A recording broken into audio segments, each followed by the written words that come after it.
Hello Gemini, Sun, Moon, Rising, and Venus signs. Kamusta kayo? Sana po ay nasa mabuti kayong kalagayan. Welcome back po sa Star Tarot. Kung bago kayo rito, welcome din kayo. Thank you sa inyong support. I truly appreciate it. God bless you all. Oo naman sa inyo Gemini. Ay, hindi na pala. Sige, unahin natin to. So listen, ayan, the secrets of the sea become apparent when we listen to the sound without the shells. Listen, you know, Gemini, listen to your intuition, no? Yun ang napipick up ko dito, na you really need to pay attention to the intuitive messages that the divine universe is sending you sa ngayon, because it feels like you need direction sa ngayon, no? It feels like kailangan ninyo ngayon ng ilaw, ng illumination coming from the divine, no? Kaya makinig kayo sa iyong intuition, pakinggan ninyo ang inyong intuition sa ngayon, sundin ninyo, gawin ninyo, no? Yung gabay sa inyo, because that will direct you to the right path, kung saan kayo dapat na makapunta, makarating, no? Doon kayo ihahatid ng intuition ninyo. Kaya pakinggan po ninyo yan, napakahalaga, no? Napakahalaga. Ano ipipick up ko dito, there is a very important information na ibibigay sa inyo ng divine universe through your intuition. So you really need to pay attention, no? Listen to your intuition. Journey, may biyahe si Gemini, no? This could be travel na malayo, no? Maaring international travel ito for some of you, or napipick up ko dito si may kamag-anak kayo siguro na magta-travel towards kung nasaan kayo. Maaring papunta sa inyo, no? Yung kamag-anak ninyo, maaring ganun. So this could be nasa malayong lugar, no? It's either kayo, siguro nasa abroad kayo, or maaring nandito lang din kayo sa Pilipinas, pero yung kamag-anak ninyo na yan manggagaling sa ibang parte ng Pilipinas din, no? At pupunta sa iyo. So maaring ganon, no? Or galing sa Pilipinas ang kamag-anak ninyo and pupunta sa inyo sa abroad, no? So maaring ganon ang ganap. But that's not going to resonate with everyone, so just take as it resonates, Gemini. Yun lang din ang na-pick up ko for some of you, no? So for others of you, it's either this is your physical travel, or ang iba naman sa inyo, mental travel, no? Maaring meron din kayong issue na kinakaharap sa ngayon, na yun ang pinag-iisipan ninyo.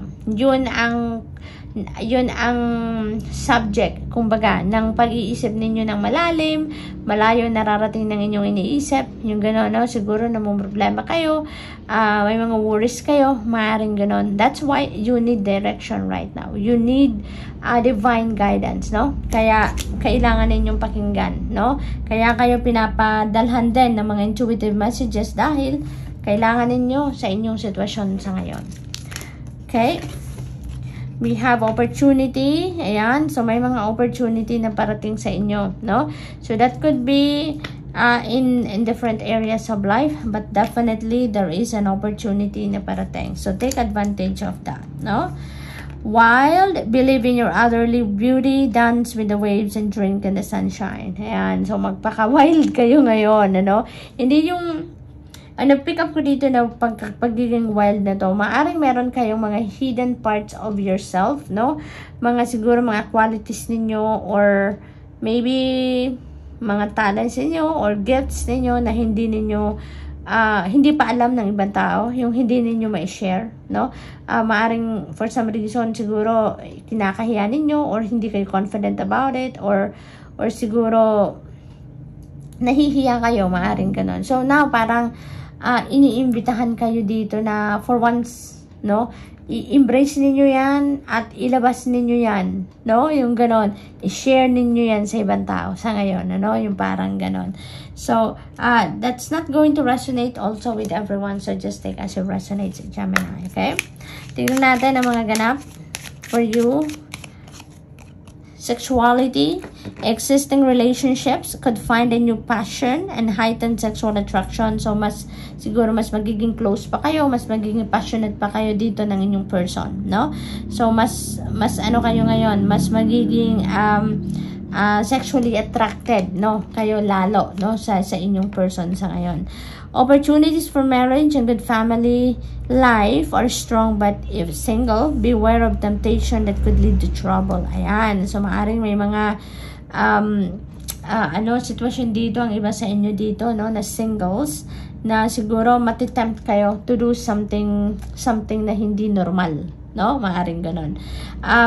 Maaring ang iba sa inyo dito could be magpapakasal na din, maaring magsisettle down na kayo, maari din na meron ditong offer, no, ng pagpapakasal. May magpo-propose siguro sa inyo dito, no, for some of you. So a child will also bring great joy. Yan, so maaring meron ditong mga anak, no, maaring some of you are welcoming a new baby, or maaring ang iba din sa inyo dito may anak na, and yung batang yan is going to to bring extra saya sa inyong pamilya, no, yung ganon.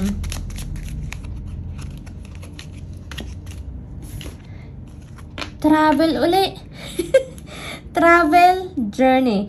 Long distance communication will open up your life. Exciting experiences for singles. Ayan, exciting experience doon. Pero mag-ingat kayo, diba? Beware, sabi, of temptation.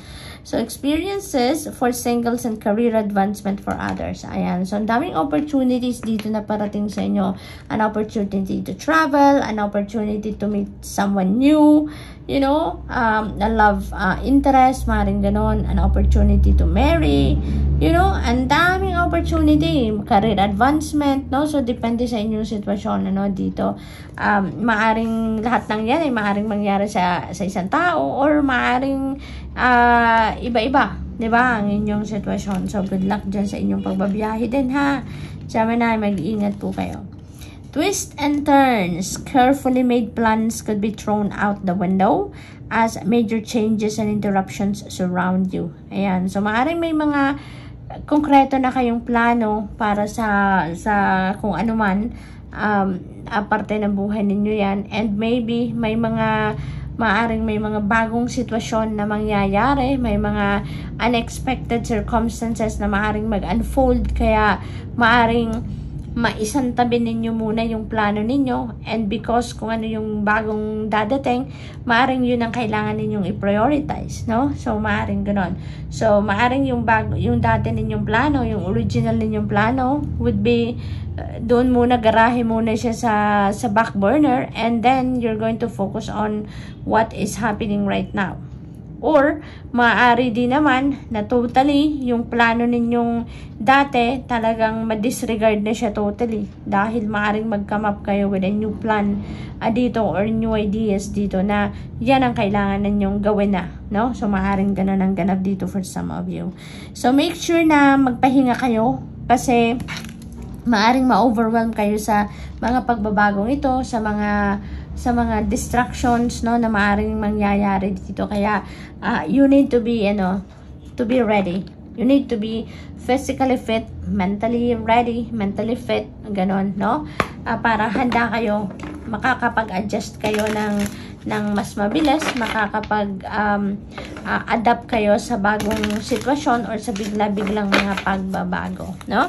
So, final message ni Gemini: when you awake in the morning, ask yourself, what can I do today to become the person I want to be?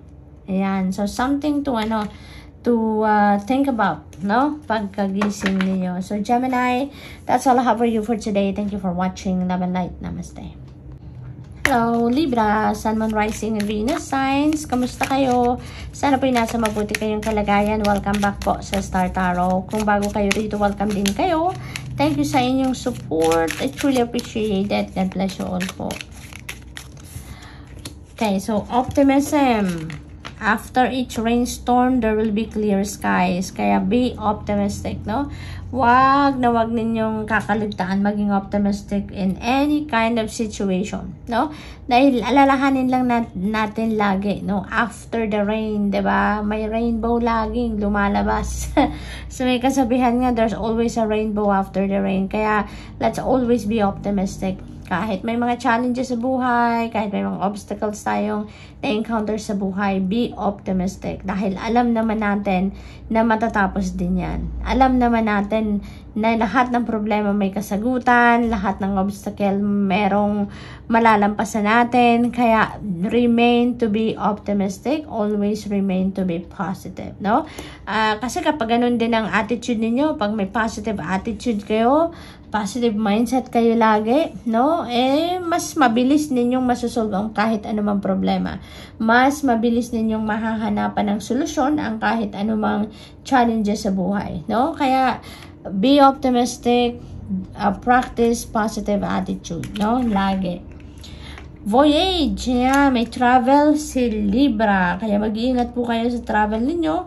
Kahit anuman ang rason ng inyong pagta-travel, whether that is pasyal, whether that is work-related, career or business-related, or family affairs, no? Kahit anuman ang rason ng inyong pagbabiyahe, mag-iingat po kayo, okay?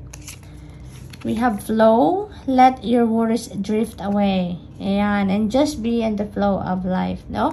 I-surrender nyo yan. Kung ano man ang mga worries ninyo, mga concerns ninyo sa buhay, i-surrender na natin yan agad-agad sa Divine Universe and sa mga angels natin, sa mga spirit guides. Kasi when we surrender, no, to the natural love and flow of life, mas magaan, no, ang journey natin. Kahit may mga problema tayong pinagdadaanan, lumilipas din ang araw na parang hindi rin natin nararamdaman na may problema tayo, hindi ba? Kaya lagi na lang tayong mag-surrender sa Panginoon, no? Yung mga concerns natin, kahit yung mga pangarap natin, let's offer them to God, no? Let's offer them to our spirit team. Nang sa gayon, lagi tayong may katulong, lagi tayong may kasamang magbitbit ng lahat ng mga binibitbit natin. Mas magaan, no, ang lahat. Surprise! A disappointment will be followed by a pleasant surprise. Napakaganda, diba? Kaya talaga, no, kapag galing talaga sa ulan, laging may rainbow, laging may magandang naghihintay na panahon, na magandang panahon, hindi ba? Tulad nito, nanggaling siguro kayo sa disappointment, so ngayon, natapos na yung disappointment, may surprise ang maganda na dadating sa inyo, hindi ba?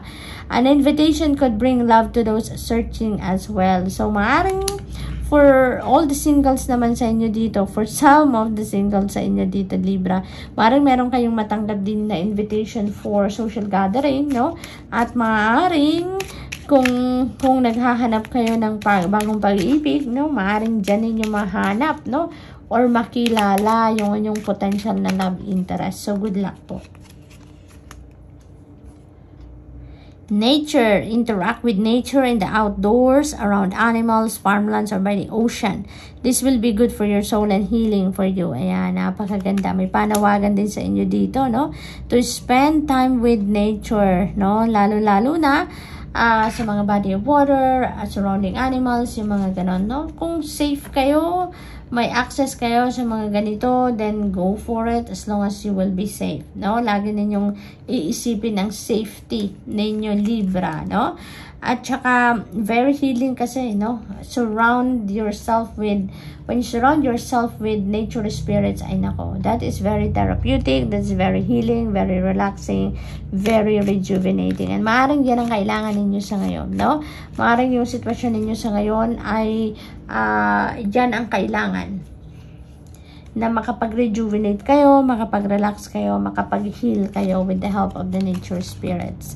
Wisdom. To focus on the past is to lose the future. Heed advice from an older person which will allow you to move on. Yan. So, maaaring ano pa kayo, no? Ang iba sa inyo, masyadong attached pa sa inyong nakaraan and hindi pa kayo nakakapag-move on talaga. Maaaring nandun pa rin kayo sa kung ano man ang tapos na, kung ano man ang inyong past. Maaaring hindi pa kayo dyan nakakaalis talaga.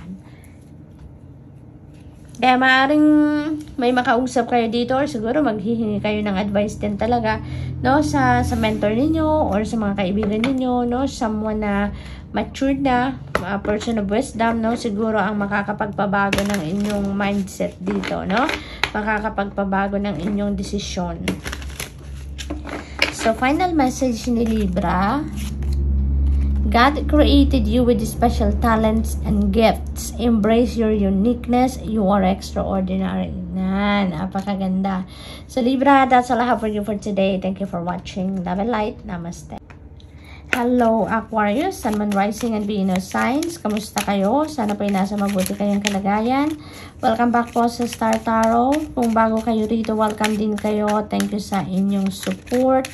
I truly appreciate it. God bless you all po. Tingnan natin ang mga messages ninyo for today. Determination. Don't be afraid of the rising tide. It will soon recede. Ayan. Kailangan ninyo ngayon siguro, no, ng determinasyon, no? Maaring 'yon ang kailangang buhayin ninyo sa puso ninyo.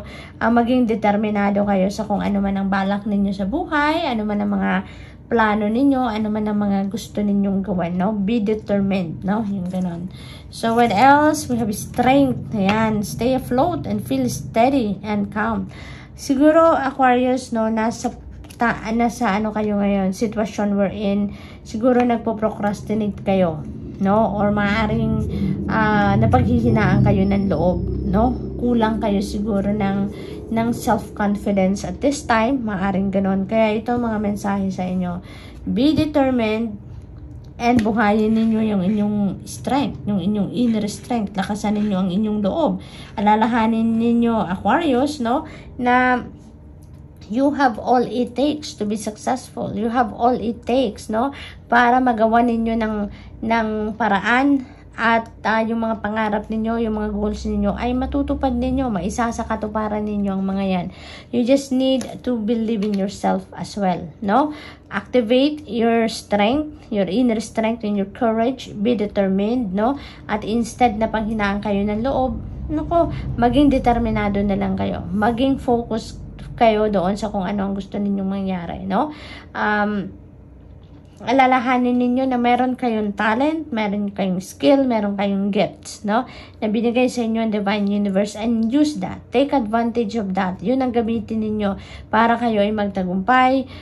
Yun ang gamitin ninyo para makamit ninyo din ang mga gusto ninyong makamit sa buhay. Gamitin ninyo ang mga yan, no? Para maabot ninyo ang inyong mga pangarap. Okay?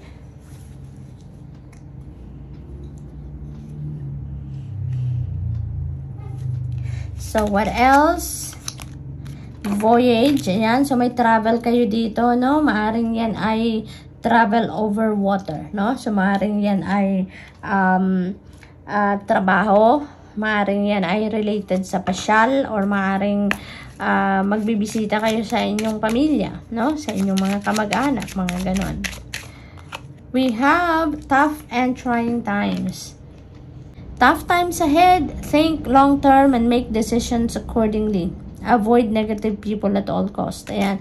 So, maaaring yung tough and trying times na to, ay hindi pa to nangyayari, no? Hindi pa to nangyayari. Kaya you can still avoid it. You can still do something about it para hindi dumating yan sa buhay ninyo. Hindi mangyari, kumbaga, no? Kaya pag-isipan ninyo mabuti ang lahat ng mga gagawin ninyo.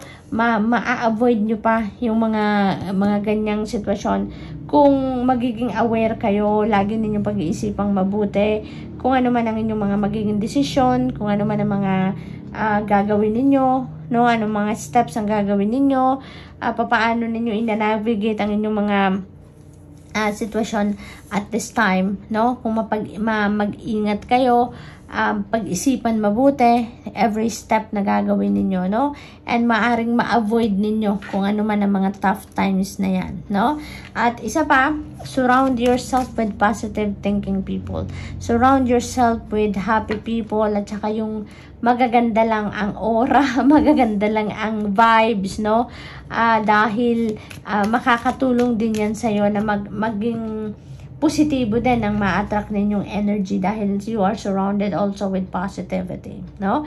So, avoid negative people. Negative people. Kahit ano pa man, sino pa man yan, ano? Kung nararamdaman ninyong negative vibes ang hatid niyan sa inyo, ay nako, iwasan nyo na as much as possible para hindi na kayo mahawa ng kanyang kanegahan, okay? We have communication. A reunion could bring love or a rekindling of friendship. A lucky win seems likely. Uy, merong magandang balita dito. A lucky win, no? Lucky win ay maaaring mangyari din sa inyo sa ngayon. Aquarius, so good luck to you.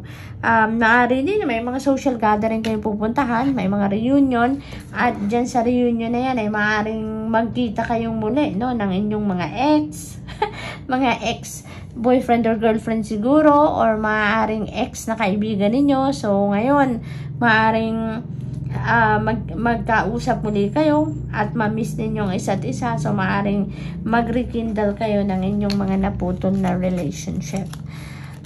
Wisdom.